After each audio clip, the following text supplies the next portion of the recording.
New ইয়র্কে শেষ বলের নাটকীয়তায় টাইগারদের হৃদয় ভেঙে ম্যাচ জিতে নেয় দক্ষিণ আফ্রিকা। অথচ জয়ের কথা ছিল বাংলাদেশের। বাজে আম্পায়ারিং কাল হয়েছে মুস্তাফিজদের, পাশাপাশি সেই ছন্ন ছাড়া ব্যাটিং তো ছিলই। বিশ্বকাপ শুরুর আগে থেকে যে ভাইরাস বয়ে বেড়াচ্ছে বাংলাদেশ, সেটা এখনো পিছু ছাড়ছে না। ম্যাচ হারলেও প্রতিপক্ষ দক্ষিণ আফ্রিকাকে ভয় ধরিয়ে দেয় টাইগাররা। ম্যাচ শেষে সরল স্বীকারোক্তি ছিল দাপুটে পারফর্ম করা হেনরিক ক্লাসেনের কণ্ঠেও।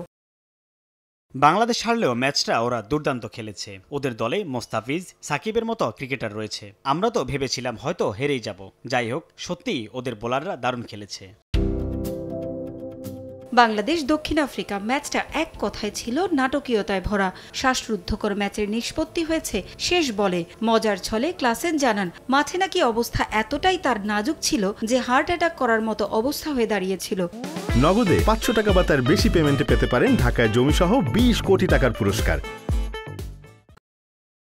বাংলাদেশের সঙ্গে ম্যাচটা এমন অবস্থায় দাঁড়াবে আমরা ভাবতে পারিনি। আমার মনে হচ্ছিল হয়তো হার্ট অ্যাটাকে মারাই যাব।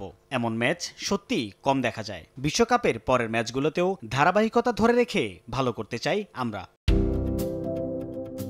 দলের জয়ে সবসময়ই এমন ভূমিকা রাখতে চান ক্লাসেন। পারভিন আক্তার, সময় সংবাদ।